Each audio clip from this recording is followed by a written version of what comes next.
The Shawshank Redemption adalah sebuah film drama kejahatan Amerika yang dirilis pada tahun 1994. Film ini disutradarai oleh Frank Darabont dan dibintangi oleh Tim Robbins dan Morgan Freeman. Film ini berdasarkan pada novel tahun 1982 karya Stephen King yang berjudul Rita Hayworth and Shawshank Redemption. The Shawshank Redemption menceritakan tentang kehidupan di penjara negara bagian Maine pada akhir 1940-an dan awal 1950-an. Cerita dimulai dari seorang pria bernama Andy. Dia adalah pegawai bank yang dihukum karena terbukti membunuh istri dan selingkuhannya. Sebenarnya pelaku pembunuhan berencana harusnya dihukum mati, tapi karena di negara bagian itu tidak mengenal hukuman mati, jadinya Andy diberikan 2 kali hukuman seumur hidup karena sudah menghilangkan 2 nyawa. Andy pun divonis penjara dan akan dikirim ke penjara yang terkenal kejam, penjara dengan nama Shawshank. Ketika di pengadilan dia terus saja berkata kalau dia tidak bersalah, tapi karena perawakannya yang dingin hakim dan para juri percaya kalau Andy melakukannya. Sementara itu cerita lain di Shawshank, seorang pria bernama Ellis Redding atau dipanggil Red sedang diwawancarai untuk pembebasan bersyarat setelah menghabiskan 20 tahun hukumannya di Shawshank. Sama dengan Andy, Red dihukum pernah kasus pembunuhan. Terlepas dari sikap baiknya selama 20 tahun di penjara, pembebasan bersyarat Red tetap ditolak dan dia harus menjalani sisa hukumannya di penjara ini. Karena sudah 20 tahun di sini, Red bisa dibilang senior di kalangan narapidana. Dia dikenal bisa menyelundupkan barang apapun ke dalam penjara. Selagi berbicara dengan teman-temannya, alarm penjara pun berbunyi tanda narapidana baru akan datang.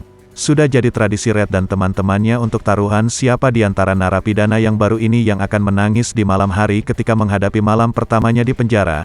Red memasang taruhannya pada Andy. Dia yakin Andy kelihatan bersih dan rapi itu akan merasa menderita di malam pertamanya. Malam pun tiba, penjara tiba-tiba dihebohkan oleh tangisan seorang narapidana baru yang menangis histeris. Tangisannya itu mengundang kepala sipir datang karena orang ini tidak mau diam. Kepala sipir pun marah dan menghajarnya. Sayangnya karena hantaman di kepala dia pun tewas pada malam itu. Sementara Andy yang dipikir Red akan bernasib seperti orang tadi malah tetap tenang dan santai. 1 bulan pun berlalu. Di suatu siang Andy menemui Red untuk pertama kali.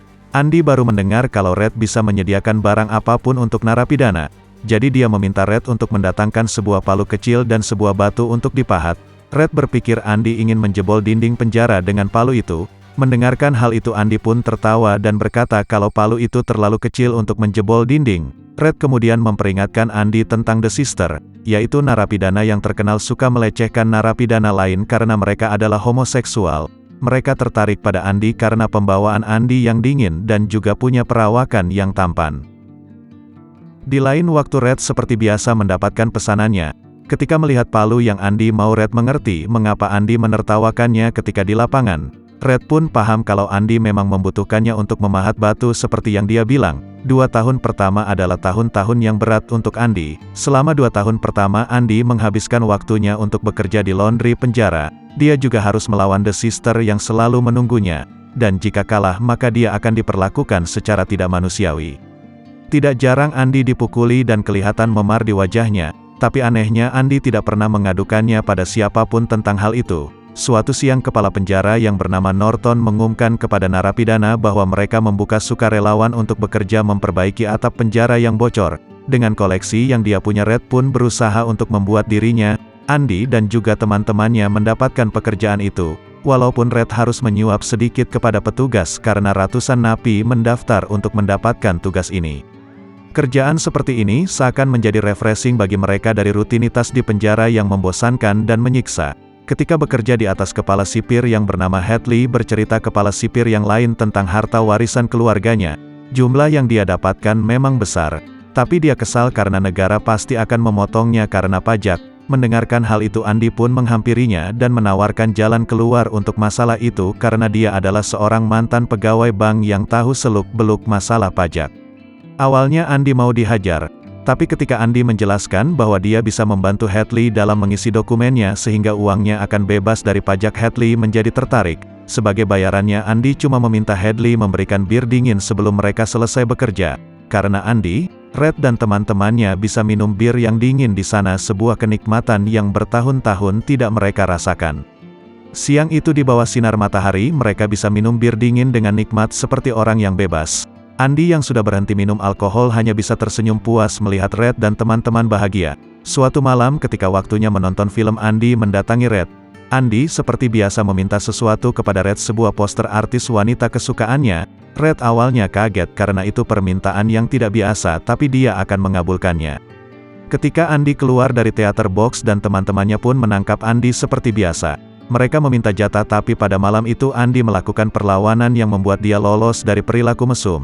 Tapi karena dihajar habis-habisan, Andy harus terbaring selama 1 minggu di klinik. Sementara itu Box menghabiskan waktunya di sel isolasi. Ketika dia kembali ke selnya, nasib malang menimpa Box. Hadley dan sipir lain sudah menunggu. Dan Box pada siang itu mendapatkan ganjarannya. Karena luka yang serius, dia akhirnya dipindahkan ke rumah sakit penjara. Andy pun sejak saat itu tidak diganggu oleh orang-orang homo lagi. Red dan teman-temannya yang merasa berhutang budi pada Andy karena bir dingin mengumpulkan batu untuk Andy dipahat, juga poster artis favoritnya. Poster dan batu itu menjadi hadiah untuk Andy yang baru sembuh. Beberapa waktu pun berlalu, suatu hari Norton mengadakan inspeksi mendadak di sel-sel narapidana termasuk selnya Andy. Selagi sel Andy diacak-acak, Andy pun berbicara dengan Norton. Mereka berbicara tentang beberapa ayat dari Alkitab. Setelah itu dia pun mendorong Andy untuk terus membaca Alkitab tersebut. Karena setelahnya Andy dipanggil ke kantor Norton dan dia dipindah tugaskan dari bekerja sebagai tukang cuci menjadi asisten pustakawan bersama napi yang sudah tua bernama Brooks. Tugas Andy semakin jelas ketika ada seorang petugas muncul dan meminta Andy untuk menyusun perencanaan keuangan supaya dia bisa memberikan pendidikan yang bagus untuk anak-anaknya. Andy pun mulai bekerja sebagai penasihat keuangan kepada sebagian besar sipir penjara. Dia juga membantu mengurusi pajak penghasilan mereka. Singkat cerita, di penjara Shawshank tahanan baru pun datang seorang pria muda bernama Tommy. Dia dihukum karena mencuri di rumah orang lain. Tommy adalah anak muda yang supel dan mudah berbaur. Sangat gampang untuknya masuk ke lingkaran pertemanan Red dan Andy. Tommy menjelaskan bahwa dirinya sudah terbiasa keluar masuk penjara sejak umur 13 tahun. Mendengarkan hal itu, Andy pun menyarankan agar Tommy bisa bekerja di bidang lain kalau dia keluar nanti. Dia pun akhirnya meminta Andy membantunya untuk mendapatkan ijazah. Andy pun bersedia mau membantu kalau Tommy mau serius. Setahun setelah mengajari Tommy, tibalah saat ujian. Tommy pun frustasi karena hanya sedikit soal yang dia bisa kerjakan. Andy pun tetap mengambil kertas jawaban itu dan mengirimkannya ke dinas pendidikan. Setelahnya Tommy merasa tidak enak karena udah mengecewakan Andy. Dia pun penasaran apa kegiatan yang Andy sudah lakukan. Red bercerita bahwa dia adalah bankir yang membunuh istri dan selingkuhannya, seorang atlet golf. Mendengarkan cerita itu, Tommy pun kaget, lalu dia bercerita pada Red dan Andy bahwa ketika dia di penjara beberapa tahun yang lalu, dia mempunyai teman satu sel yang memang terkenal sebagai penjahat yang sadis. Dan dia pernah bercerita bahwa dia pernah membunuh seorang pria yang merupakan atlet golf bersama dengan kekasihnya yang merupakan seorang istri banker. Sambil tertawa, dia pun bercerita bahwa polisi malah memenjarakan suaminya itu. Mendengarkan cerita itu, Andy pun menemui Norton menceritakan informasi yang dia dapatkan. Dengan penuh harapan Norton akan membantunya dengan Tommy sebagai saksi, tapi sayang reaksi Norton malah tidak sesuai ekspektasi Andy. Walaupun Andy mengatakan bahwa dia tidak akan membocorkan skema pencucian uang yang bertahun-tahun dia bantu, hal itu malah membuat Norton marah menghukum Andy di sel isolasi selama sebulan. Hukuman ini pun menjadi bahan perbincangan di kalangan napi karena tidak ada yang pernah diisolasi selama itu selain Andy. Mereka juga beranggapan bahwa Andy mungkin benar-benar tidak bersalah dan sudah menghabiskan 20 tahun di penjara untuk kejahatan yang tidak dia lakukan. Tommy mendapatkan kiriman dari dinas pendidikan, ternyata dia lulus ujian dan mendapatkan ijazah SMA-nya. Kabar ini pun disampaikan pada Andy dan Andy pun tersenyum mendengarkan kabar baik itu. Suatu malam Tommy diajak untuk bertemu dengan Norton di luar dinding penjara. Dia pun bertanya tentang kebenaran cerita yang dia katakan pada Andy dan mengajak Tommy untuk bersaksi atas nama Andy.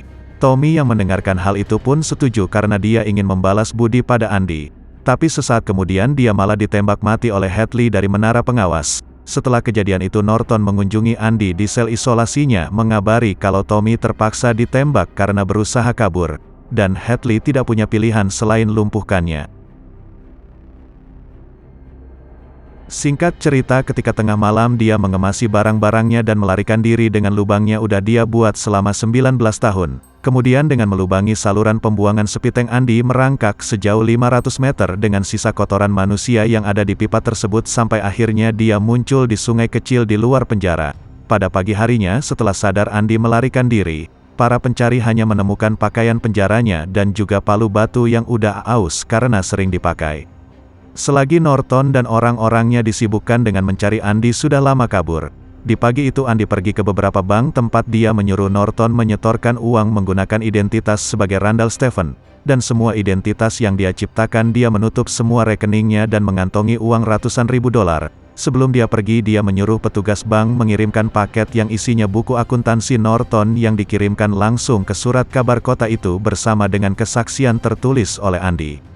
Tidak lama kemudian polisi menyerbu penjara Shawshank lengkap dengan wartawan yang meliputi kasus ini. Andy Hadley pun ditangkap atas pembunuhan Tommy sedangkan Norton memilih untuk membunuh dirinya sendiri. Sementara Andy menghirup udara kebebasan dengan uang yang cukup sampai masa tuanya. Kemudian pembebasan bersyarat Red pun disetujui, dia pergi meninggalkan Shawshank setelah puluhan tahun hidup di dalam dinding. Dia ingat dengan janji yang dia buat kepada Andy. Red mengikuti apa yang disuruh dia pergi ke Buxton dan menemukan pohon besar dengan dinding batu. Red kemudian naik bis menuju perbatasan untuk menyeberang ke Meksiko sampai akhirnya kedua sahabat lama ini bertemu kembali di pantai Pasifik seperti harapan Andy dan film pun selesai.